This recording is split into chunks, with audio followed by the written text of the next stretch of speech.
एक अनोखी दोस्ती। एक छोटे से हरे भरे गांव में राम सिंह नाम का एक किसान रहता था। वह अकेला था और उसका जीवन बहुत साधारण था। एक दिन जब वह अपने खेत से लौट रहा था तो उसे रास्ते में एक छोटा सा कमजोर और अनाथ बछड्डा पड्ढा मिला। उसकी माँ शायद किसी जंगली जानवर का शिकार हो गई थी।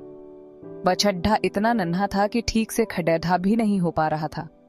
राम सिंह का दिल पसीज गया। उसने उसे उठाया और अपनी झोपड़ी में ले आया। उसने उसका नाम रखा बीरू। राम सिंह ने बीरू को अपने बच्चे की तरह पालना शुरू किया। उसे गुनगुना गर्म दूध पिलाया, अपने बिस्तर के पास मुलायम भूसे का बिछौना बनाया और उसके शरीर पर लगे घावों पर मलहम लगाई। धीरे धीरे राम सिंह की मेहनत रंग लाई। बीरू स्वस्थ और मजबूत होता गया। वह राम सिंह की छाया की तरह हो गया। जहां भी राम सिंह जाता, बीरू उसके पीछे पीछे चलता।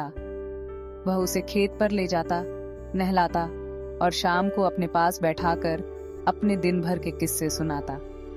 बीरू उसकी बातें सुनकर अपनी पूंछ हिलाता, मानो सब समझ रहा हो। उनके बीच एक अनकहा बंधन बन गया था। बचपन से ही राम सिंह ने उसे बडीढ़ा किया था। समय बीतता गया और वह छोटा नाजुक बछड्डा एक विशालकाय ताकतवर बैल बन गया। लेकिन उसकी राम सिंह के प्रति वफादारी और प्यार बिल्कुल भी नहीं बदला। बीरू अब राम सिंह की सबसे बड़ी मददगार बन चुका था। वह उसके साथ खेत जोतता, बैलगाड़ी खींचता और फसल काटने में उसकी मदद करता। लेकिन उनका रिश्ता मालिक और जानवर का नहीं, बल्कि दो साथियों जैसा था। राम सिंह कभी भी बीरू पर चाबुक नहीं उठाता था। बस एक हल्के से इशारे पर बीरू सब कुछ समझ जाता था। एक साल गांव में भयंकर सूखा पड़ा। बारिश ने नामो निशान तक नहीं दिखाया। खेत सूखे और बंजर हो गए। राम सिंह की फसल पूरी तरह खराब हो गई। वह बहुत परेशान रहने लगा। उसके पास बीज बोने तक के पैसे नहीं बचे थे।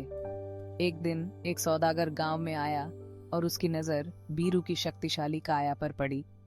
उसने राम सिंह को बहुत सारे पैसे देकर बीरू को खरीदना चाहा। मजबूरी में राम सिंह ने हां कर दी।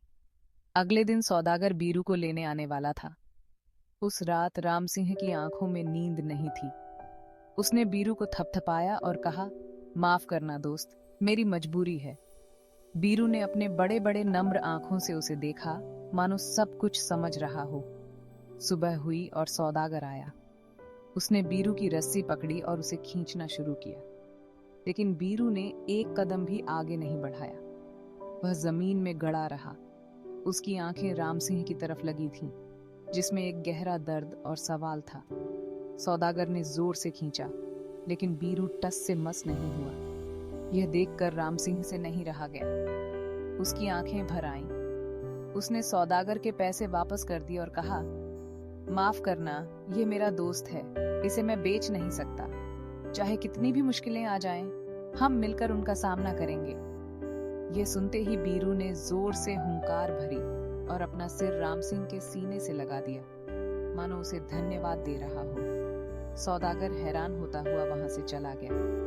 कुछ दिनों बाद अचानक बादल छा गए और मूसलाधार बारिश होने लगी। सूखे का संकट टल गया। राम सिंह ने थोड़े से उधार लिए बीज से फिर से खेती शुरू की। बीरू ने दोगुनी मेहनत से खेत जोता। उस साल इतनी अच्छी फसल हुई कि राम सिंह का सारा कर्ज चुक गया और उसके पास अतिरिक्त अनाज भी बच गया। राम सिंह और बीरू की यह दोस्ती मरते दम तक कायम रही। उनकी इस अटूट बंधन की कहानी आज भी उस गांव में सुनाई जाती है, जो एक सच्चे दोस्त की परिभाषा बयां करती है।